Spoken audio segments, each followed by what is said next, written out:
We're going to talk a little bit about some new indie fighting games and niche fighting games that are going to be unfortunately rather inaccessible to a lot of the fighting game community. So let's talk about ExA Arcadia. Okay, a brief overview. Who is ExA Arcadia? What do they do? And why are we talking about them? So ExA Arcadia is a publisher and platform creator. They have made an arcade platform that kind of works like the Neo Geo MVS did back in the day. So if you remember the Neo Geo, many of the machines had multiple slots for multiple games, and you could, as a arcade owner, you could buy different sets of games that were in cartridges and plug them in, so you'd have a different variety of games accessible to you based on the demands of your audience and your consumers. ExA Arcadia is a company run by Showtime. You might know them as a Virtua Fighter player who was a top 8 placer at Evo years back, and they have gone on, and this is a Singaporean company that they have formed that, like I said, created this arcade platform. Over the last several years, they have gone about making deals with a bunch of indie developers to release games exclusively on their platform. This is actually kind of interesting. Like, the concept behind ExA Arcadia is actually really good. Like, I love the MVS format. I love the idea that arcade operators don't have to engage in a revenue share with anyone. They can buy these things outright, and once they own it, they can charge whatever the heck they want. So, right, if you were an arcade in whatever, frickin' Massachusetts, or in Cologne, Germany, and you wanted to, bring in an EXA machine, you could get an EXA machine, you could get a few games, and you could charge whatever you want. You could charge a door fee and have it be on free play. You could charge per play, right? There's a whole bunch of ways to do it, and all the revenue is yours to keep. That as a core is great. Like, there's nothing wrong with that. What happens when this platform is, right, how big are arcades? How many people have access to them these days? What is the user base for something like the ExA Arcadia in this day and age? And how does it make sense for developers to become exclusive to that platform? Right? Yeah, and in Germany, you don't think there are any arcades anymore, right? They're few and far between here. I know of literally one ExA Arcadia machine in North America. And this is not for lack of trying, right? Like, this is not for lack of me searching these things out. I know of one of them in North America. Let's talk about the reason this has come up now is because Evo Japan just happened, and at Evo Japan, ExA Arcadia announced a lot of exclusive games. Now, last year, their big announcements for fighting game stuff were Dynamite Bomb and Axel City 2, which I wrote about in Okizine. I've talked about them a lot here on the stream. That's like two 2D fighter maker developers that ExA Arcadia is working with Kodakawa, and Kodakawa has an exclusive rights to the Maker Series games, and they have partnered with ExA. So, hey, you have all of these games coming out on this platform now. So it was a couple of games here and there last year, and you've had some a handful of them over the years. So, like, if we scroll down here through the list of arcade games, Bayani is currently available. Friends of the show will probably recognize Fight of Gods. They will probably recognize the Kung Fu versus Karate Champ, right? We got a version of Chaos Code on there. A whole bunch of games, bunch of shooters, bunch of arcade games, an exact mix for Mr. Gimmick. Samurai Showdown 5 Perfect. We got Arcana Heart 3 Extend. Here we have Axel City and Dynamite Bomb. Omen of Sorrow, A Rising Chaos, available 2024. So this is an upcoming one. So look here, these are the kind of games that were announced. Phantom Breaker Omnia. We have Omen of Sorrow. We have Dojo Masters EX, Pixeled Visions, getting some support from ExA Arcadia to become an ExA exclusive with a version of Dojo Masters. This is before Dojo Masters even launches officially on Steam, mind you.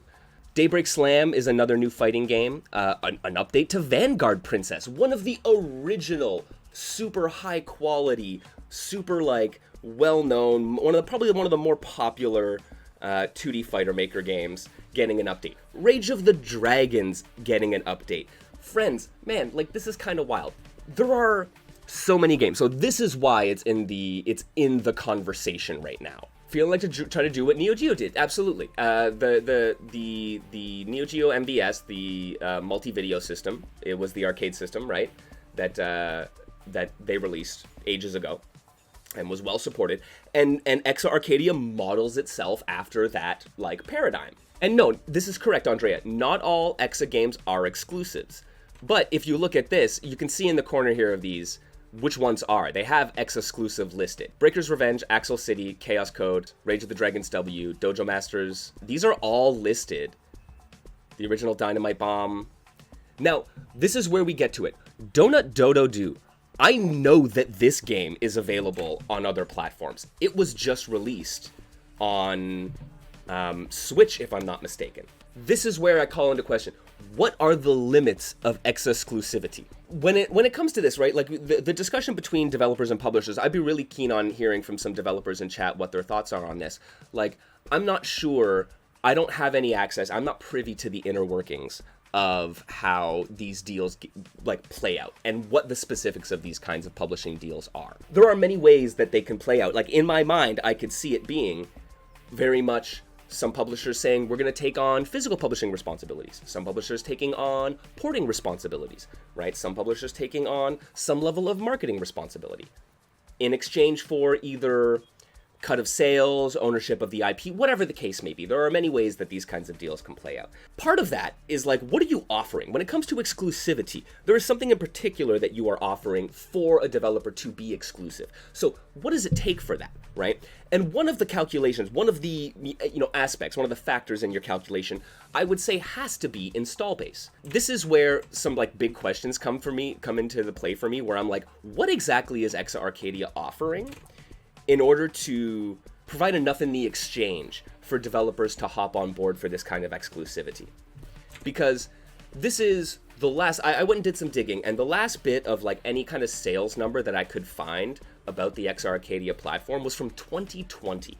So in 2020, ExA announced that the very first lot of ExA Arcadia systems had completely sold out, right? And that games were now playable at 200 locations worldwide.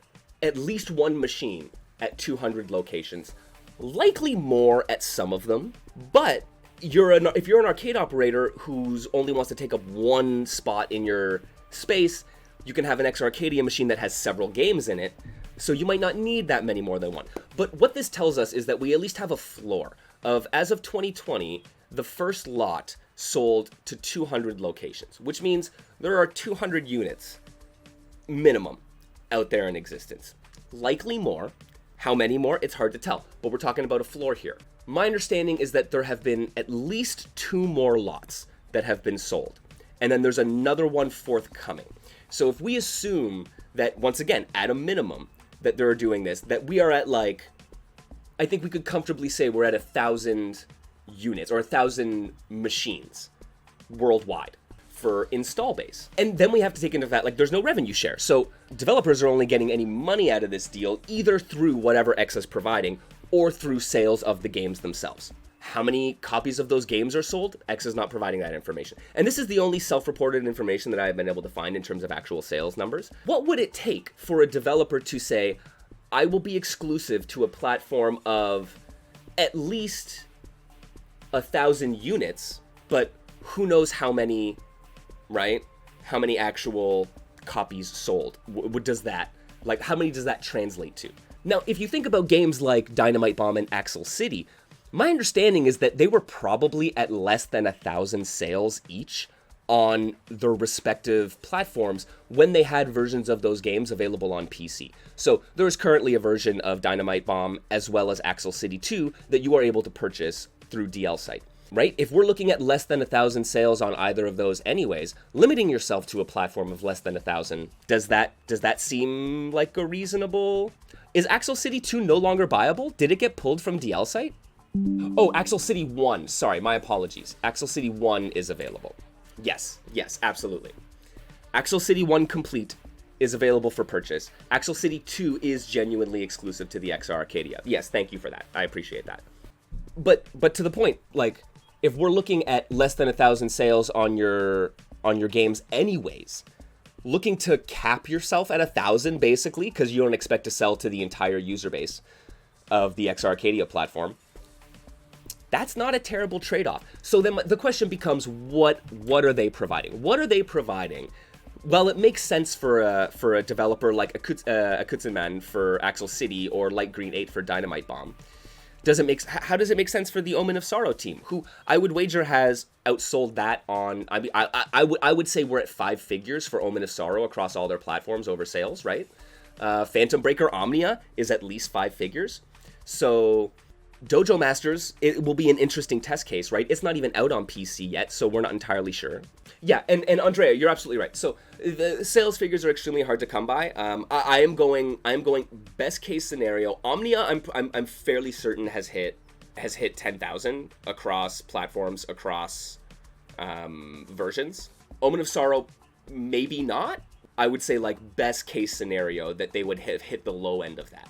Right, but just to give a sense, right? Like even if they're only at 5K or 8K, that's still a 5-time increase in the potential for sales, right? Because once again, the odds of them selling to the entirety of the ExA Arcadia install base are probably pretty low. And yes, and this is where like the beef with ExA comes in, right? So it is locking what were previously, and this is where like, yeah, for me, this is where the personal like, this is a damn shame. We have games that were previously cornerstones of indie PC fighting games, right? These games like Vanguard Princess, the Toho franchise, even like Breaker's Revenge, going back to the classics of the arcades. Visco has had deals with a variety of people to do physical releases of Breaker's Revenge. There was a plan to have Breaker's Revenge characters in the Verdict Guilty series, right? So there's all these, they're happy to work with other people, and so now having a new version, especially after the Breakers collection just came out on Steam, having it locked to a relatively small, relatively inaccessible arcade platform is a big shame. Seeing these connections to the indie game scene, and like I said, games that are fundamentally about the PC indie scene that were, I mean, there was always, okay, they were hard to access in a lot of ways, right? There's language barriers, there's platform barriers, there's currency barrier, all that stuff. The hugest shame of all this is that all this is happening at a time where DL Site is actually locking down further. It's harder to get access to DL Site. You can no longer do credit card payment processing on the website. So you have to jump through all these extra hoops to even get access to the older versions of these games like Axel City 1 or the original version of Dynamite Bomb. Even if we say to ourselves, sure, we don't get the updates, but the originals are still there, those are starting to disappear slowly but surely. Those are kind of my big questions, right? What are the limits of this exclusivity? What are the incentives for it? And what kind of possible install base / return are people expecting? Are both developers and the publisher expecting? Yeah, absolutely. Foxy saying that they spent some time at the EXA installment at the Evo Japan venue, and it was well constructed and very attractive. Hard to know all the details of their production. It absolutely is. This is why I'm kind of asking the questions, right? I want to be able to discern as much of this as possible.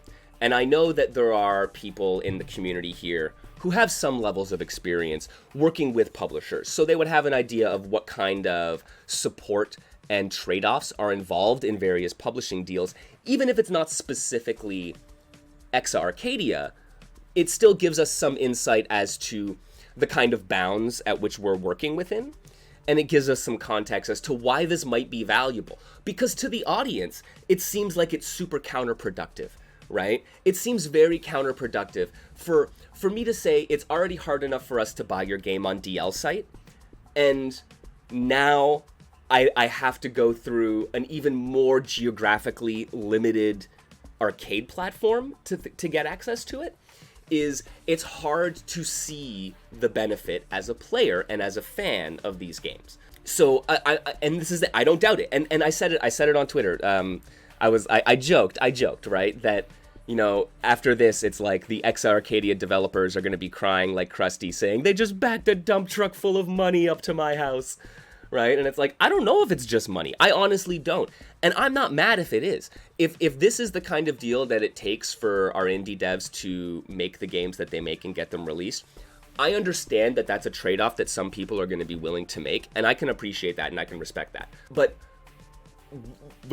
I have no idea. Like, we have no idea. We're so veiled, like the information is so veiled to us that it's really hard to discern, and it's really hard for us to like get behind this kind of release when we see it as so negative, right? When we can't see the positives. Ingo Super Cute saying they've literally never heard of any of these games other than Samurai Showdown. I mean, like Arcana Heart has a healthy reputation in the niche in indie fighting game scene, as does Chaos Code and Phantom Breaker, right? So yeah, folks might not be familiar with these ones. They are super niche as a rule, but those are probably the standouts. And we have seen some of these developers work with other arcade platforms in the past, where Examu was an arcade platform, interestingly similarly named, and they did also a very good job in the early to late 2000s of nabbing a bunch of indie devs and bringing them on board to their arcade platform. Eventually that platform fizzled out and a lot of those developers went to PC, which is where a lot of people got to know their games. And now they're going back to an exclusive walled garden that is the EXA platform. And yes, Kuma saying the focus is more on arcade owners instead of people who just want to play games in their houses. Absolutely. The primary pitch behind EXA Arcadia as a platform is towards arcade operators, not towards the players of these games. And I assume that they, to a lesser degree, geared towards developers, like I said, through their exclusivity, so, and their publishing deals. Andrea saying, I honestly understand why developers would work with them. If they pay for the development, it's sometimes the one way that games can be made. 100% agreed. As a player, it sucks, but for how hard it is to make games, I can understand why they would go for it. In their honest opinion, it's the same as Epic Game Store exclusivity, only more region locked. Yeah, and see, and that's where the benefit starts, even for me, like if I put myself in a developer's shoes or a creator's shoes, that's where the benefit starts like wearing off a little bit, where I'm like, man, not only is this hardware locked, it's region locked in a way that is very difficult to contend with and very difficult to build an audience from, which is partly what you want to do. So, it's like, very clearly, like the calculus has been made by a lot of these developers that whatever is on offer is worth it, right? Which, like I said, it brings us to the ultimate question of what is on offer, right? And I could see it being money, right? It realistically, like I don't know what kind of capital is funding EXA Arcadia in the back. I don't know if Showtime is just independently wealthy and is just like, boom, let's go, kids. Arcade platform is what I dreamed of, right? And if that's the case, hey man, you got a benefactor and you can get your stuff made that way. Yeah, we definitely need to try to expand to the global market. Like, the EXA has made overtures to the North American and the Western markets a little bit more. They were, 2 years ago, I believe, they were at the CoinOp Expo in Vegas, and they started opening up better deals with retailers to get units shipped over. I believe they started working on a conversion kit for turning different style of cabs into EXA cabs. And then various things like that. So they have worked, and this is like to their credit. Like, this is not all bad, right? Like I said, conceptually, I actually like the idea of the platform. The fact of the matter is that these kinds of platforms are not accessible to a lot of people, especially in North America. So that's just the reality of it. That's why it kind of hurts. But like, so I get that, right? And maybe there is something to it that if this was able to expand wider, that it would be valuable, but like I said, it's hard to see that from the player and fan perspective, and I'd be genuinely curious to see like what kind of overtures are being made to developers to make this so enticing, because this is like it's a deluge of games, friends. Like there were so many game announcements. A new Breakers, a new Axel City, a new Chaos Code, a brand new franchise, Daybreak Slam, a new Vanguard Princess, which, dude, like, this was not on my bingo cards. Rage of the Dragons W, which I will be interested to see how this differs from Rage of the Dragons Neo, which was just recently announced for PC and I believe PS5 and such. Dojo Masters? Not in a million years, man. Not in a million years. Not in a million years would I have guessed that Dojo Masters was going to be the game propose to reach out to the, I'm gonna reach out to Bye Bye Blue. I'm really curious about what the heck is going on with this. That they picked up a version of a game for a game that hasn't even been released. I know that Bye Bye Blue has plans for continued support for Dojo Master. What does that mean, right? Like, what is and this is the other huge question, what is the limit on exclusivity? Is this timed exclusivity? Is this feature exclusivity? Some of these games are talking about having, the Breakers Revenge Chicago is talking about having like a remixed audio, a remixed soundtrack, right? So, remixed soundtrack and new art and stuff like that. Are those the things that are going to be exclusive? And then we're going to have another version of the game with the modes and any of the balance adjustments and any of that kind of stuff that exists elsewhere? Like, is that what's happening with Rage of the Dragons Neo and Rage of the Dragons W, right? That we're getting a new remix soundtrack with the original composer and a new set of like interstitial art. As someone who lives on the old continent, you either have to shell out $5,000 for an arcade cabinet shipped to Germany or never play those games. That's kind of annoying. That's just the cabinet, man. That's just the cabinet. Once you get the $5,000 cabinet, you have to buy the $1,200 to $2,500 games, right? So, like, I can understand as an arcade operator why this proposition is really interesting. That's actually a pretty low floor in terms of what it costs to get in, especially if you're keeping all of the revenue, right? And once again, being able to do it by doing, hey man, there's a door fee and you get in and it's free play once you're in, or doing it $1 a play or whatever the case may be, you can make your money back. That is a very enticing thing. I understand, like I said, the developer perspective, the publisher perspective, I totally understand. It is hard. It is very hard to get behind these projects which I otherwise like. You know that I am the first one to be like, yo, my guy, more Breakers? Let's do this. Oh, my guy, more indie games? New version of Omen of Sorrow? New version of Dojo Masters? Heck yeah. Like, all this shit is amazing. Vanguard Princess, dude? Vanguard Princess R is so freaking amazing.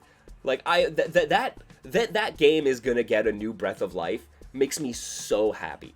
It is what it is. Perhaps these games just would not exist otherwise, right?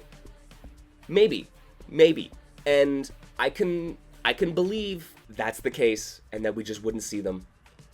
But I know in my heart of hearts that I see all these indie devs out here working, like, moving mountains to get their games released. I know some of them would come out, but I don't want to have my developers move mountains to get their art out there, right? Like, it should be easier than that.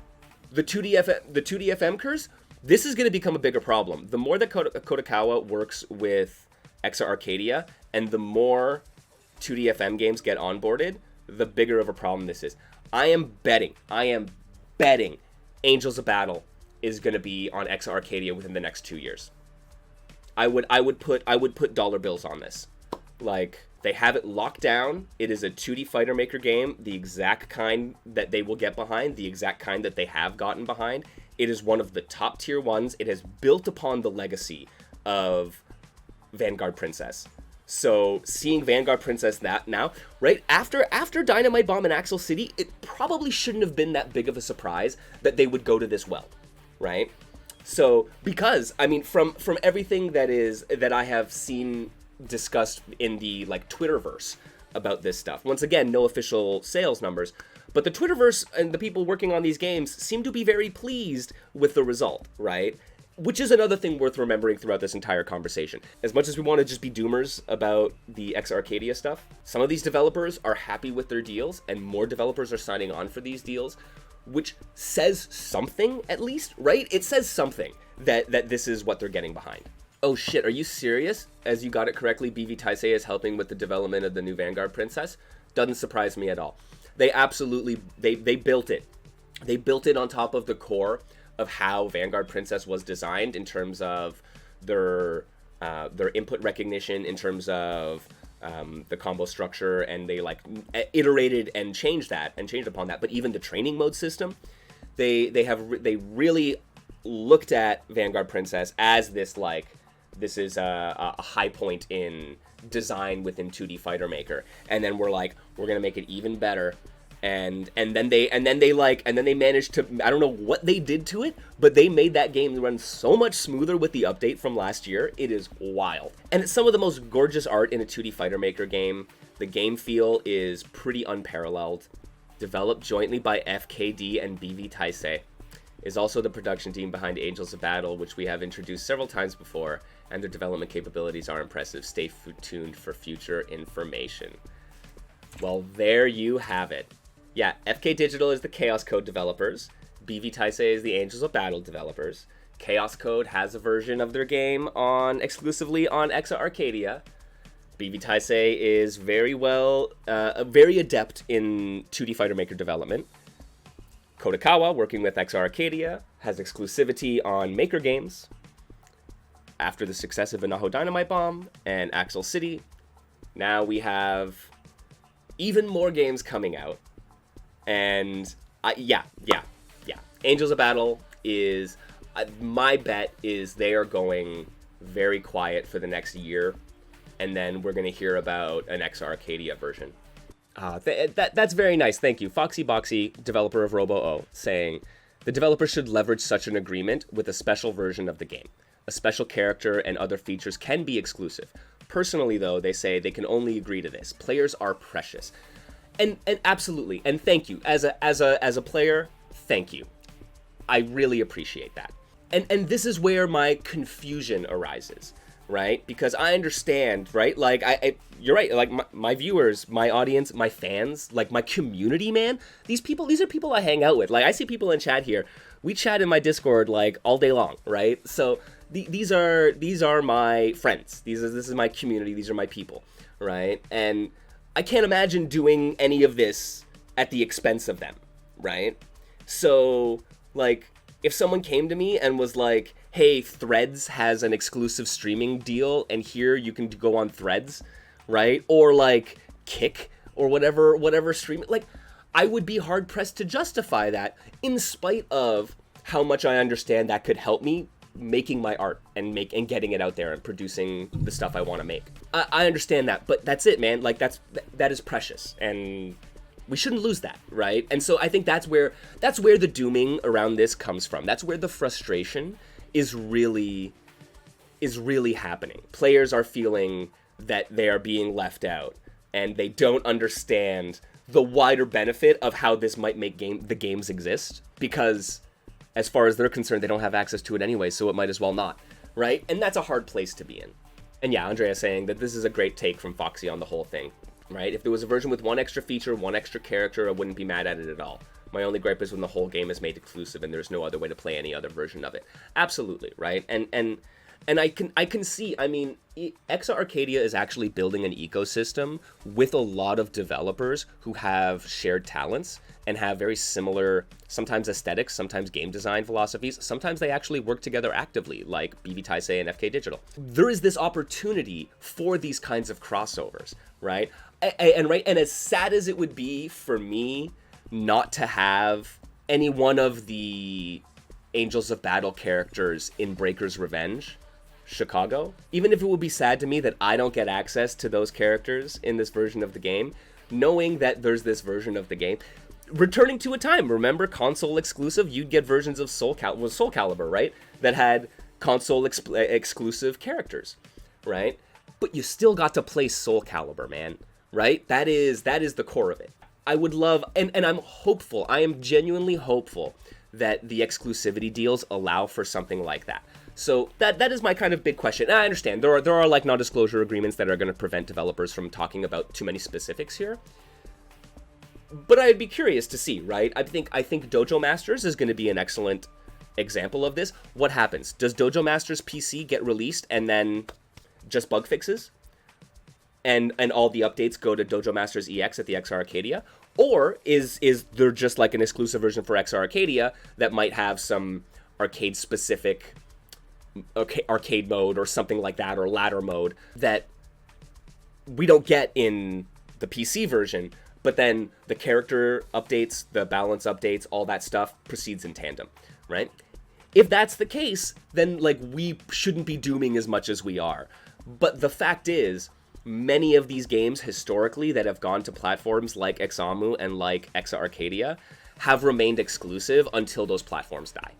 And I don't, that's, man, that would suck so much to see a game like Dojo Masters or Dynamite Bomb or Axel City go into this, or the new Breakers or the new Rage of the Dragons go into this, and we don't see them for 10 years until this platform happens to die.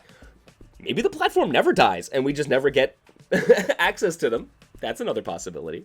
Ultimately, I really hope that we as fans of these games get a little bit of insight and understanding as to why these deals are happening. Hopefully we get access to these games in some way, shape, or form. Like I said, maybe it'll take 2 years, maybe it'll take 5 years. Perhaps these exclusivity deals end up expiring.